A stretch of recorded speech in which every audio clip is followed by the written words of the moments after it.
let me tell you a little bit about what I'm going to talk about today. The title of my talk was Rule Number 6 and Community.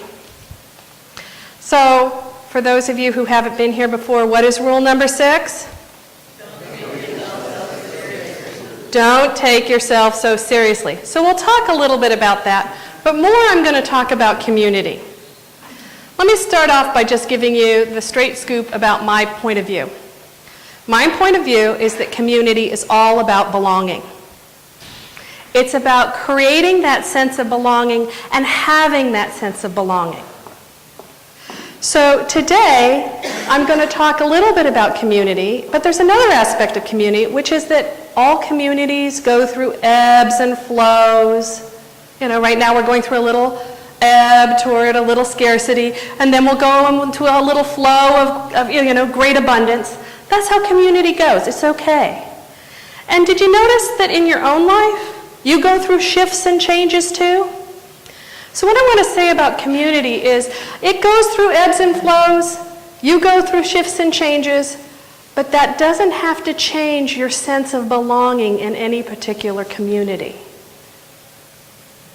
Today, I'm going to ask you to look in your life at the various aspects of yourself and see what is blocking your sense of belonging. And then I'm going to ask you to take those disenfranchised parts of yourself and reintegrate them.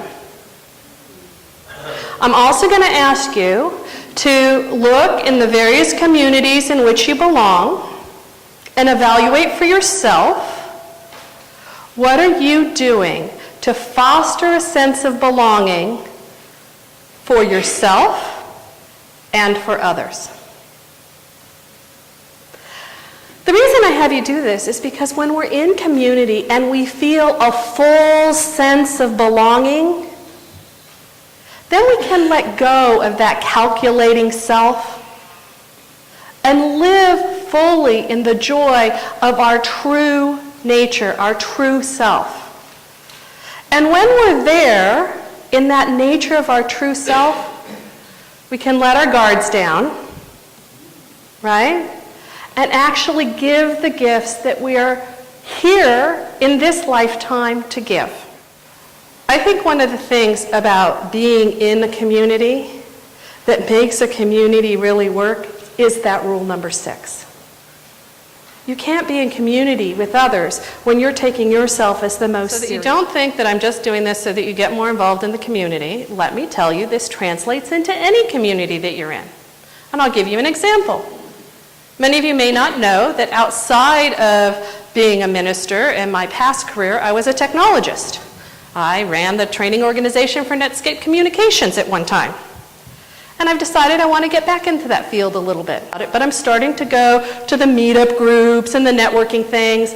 And I just joined one here in Marin called SoftTech. They have monthly meetings about different topics. And I went to the first meeting. And when I got there, the registrar wasn't there yet, and they were late, kind of starting. And then I saw the registrar come in with this bag of everything, and the name tags weren't put in the little plastic things yet. I could tell she was very flustered. Something must have come up. And so I just stepped up and started putting the names in the little plastic things. And then I alphabetized them and put them out on the table. And then when people came up and they said, I'm, Joe Black, I'm like, oh, here's your name tag. This was my first meeting. See, the difference is I chose to belong. And by choosing to belong, everybody else there thought I was on the board. So, step 1 is choose to belong. Okay? Now, how else do you foster within a community? The second way you can foster is by meeting people. Now, for some of us, that's pretty hard. Now, I heard in a speech recently that if you don't want to talk to somebody, at least smile at them. That's easy. And in this speech, it said that we have 43 muscles to smile and 17 muscles to frown. Okay? So it was actually the other way around. 17 muscles to smile. The reason why I don't remember this, and here's what I do, because before I ever put anything in a talk, I actually research it, and I actually researched it, and with the names of what muscles they are, etc. And it's actually more like 11 and 12. I don't know where that 43 and 17 came from that I heard in the speech. But the point is, you can always smile, right? And then you can go up to the person and talk to them. I think it was, I'll say, in this economy right now, going up to somebody, whether it be at a cocktail party or a new event that you're at, one of the worst things you can ask somebody is the old adage that most Americans ask is, what do you do? Or where do you work? Right there, you've put them in a place that if they're not working, they're feeling off. They now have to come up with something to say and they're feeling embarrassed. So you want to open with an open-ended question. And Emerson, whenever he would go see somebody that he hadn't seen for a long time, his question to them is, what have you learned since we last met? I think if you ask that question, you're going to get a very different type of conversation going. One of my favorites that you can use, whether you know the person or not, is, what's most exciting you these days? So you choose to belong, you get involved, you make others feel welcome, and then the next thing you want to do is that you want to remember that everyone that comes into your community has different talents and qualities. And I'm going to read from the Bible, and this is from Paul's letters to the Corinthians. And if you know anything about the history of the Bible, the Corinthians were having a little bit of a difficulty in community. It was a community in trouble. That's why there's several letters to the Corinthians, okay? So this is what he's saying to them. There are different kinds of gifts, but the same Spirit distributes them. There are different kinds of service, but the same Lord. There are different kinds of workings, but in all of them and in everyone is the same God at work. Let's say that again. There are different kinds of workings, but in all of them and in every one, it is the same God at work. That's true for you and your multiple parts. It's really, don't take yourself so seriously. It's God doing the work anyway. Isn't that what Jesus said? The Father does the work, not I. Or when you're looking at someone else in the community, remember, it's the same God working in them. So I want you to listen to the rest of this, thinking about community, because I know that at least one of you is here in a community someplace where there's somebody in that community that's just a little bit irksome. Anybody? Okay. So here you want to think about community now. Now, to each one is manifestation of the Spirit, and it is given for the common good. To one, there is given through Spirit a message of wisdom. To another, a message of knowledge by the same Spirit. To another, faith by the same Spirit. To another, the gifts of healing by that one Spirit. To another, miraculous powers. To another, prophecy. To another, distinguishing between spirits. To another, speaking in different kinds of tongues. And still to another, the interpretation of tongues. These are all the works of the one and the same Spirit. He distributes them to each one as he determines. Just as the body, though one has many parts, but all of the many parts form one body. And so it is with Christ. Now here, when it's talking about the body and many parts, it's not talking about the human being Jesus. It's talking about Christ, and the real meaning of Christ, or the real meaning of the church, is the people. It's the Christ consciousness that's living through everyone. So you are all different parts of the body.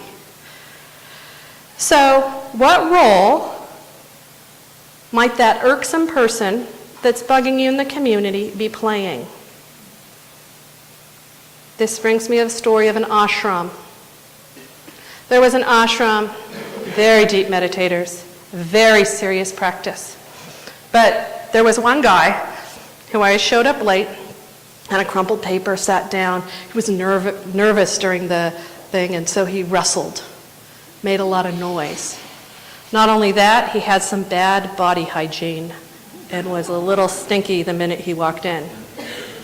And so the adherents went to the guru and they said, can you ask this guy to leave? He's kind of disturbing our meditation. And the guru said, no, we are community, he stays. So you know what happened. The people took it upon themselves. Yeah, they didn't tell him to leave, but they made it quite clear, and you know how we do that he was not welcome.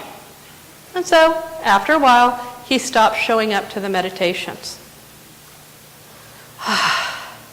2 weeks of peaceful meditation.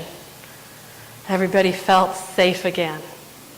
And then the guru got up to the front after about 2 weeks and said, if you don't get that guy back, I'm leaving, I won't be your guru anymore. And they said, but Master, why? And he said, he was the only one that actually showed you how turbulent your mind is. And without him, you will never learn to calm your mind in distressful situations. He was the greatest teacher we had. So what is that irksome person, or the one that you think has no talents or is a little slower? What role are they playing in your community? Community is about realizing that everyone brings different talents and allowing for them to be used. But sometimes it's not that we devalue another, it's that we devalue ourselves, right?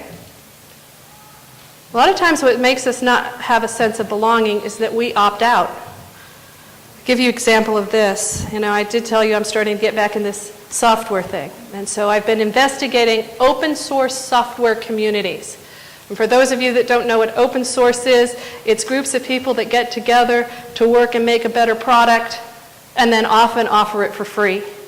Sometimes these groups work across nations and never meet each other. And so I wanted to find out, what does it take to run one of these groups that create something like Firefox or Thunderbird or Linux? Those are all free softwares. And in talking and interviewing people, someone told me that the best way to get to know how they actually operate is to be in one. And I said, but I can't because I'm not a programmer. And he said, no, actually what they need in these groups are everyone. They need people who are not technical to be able to test. They need documentation writers. They need marketers to be able to make marketing material. So you see, I had opted myself out of being able to participate. What are you opting yourself out of? As I started to investigate these communities, I went and got an O'Reilly publication. These are more the technical publications. And I thought this would talk about, social networking and Twitter and how to use Facebook to make the communities, etc. I just want to read you what Jono Bacon, who ran several of these communities, had to say in the very first chapter. So let's quickly recap. Very first bullet of what's most important in community. A sense of belonging is what keeps people in community. This belonging is the goal of community building. The hallmark of a strong community is when its members feel it belong. True in technology, true in churches, true in work environments. The last thing you want to do to make others feel welcome is invite them to participate. Okay? Because some people won't self-select. You don't know who might be sitting right next to you who so much wants to participate, but no one has asked them. Yes, Reverend Carol stands up here every Sunday and invites you, but people like to be personally asked. One of my good friends, Donna Santiago Woods, some of you know her. When she first came here, she so wanted to be involved, and yet she's very, very shy. You might not know that about her because she's very outgoing and happy, etc. But it was Maggie who invited her to participate in the bookstore. And years later, she has told me how that was what allowed her to really feel a part of this community. That she loved working in that bookstore because people would come up to her and ask her questions and she got to talk to them, right? And she didn't have to go up to them. So thank you, Maggie, for inviting someone to play. She went on to be a practitioner, take classes and everything, but it started with someone saying, play with me.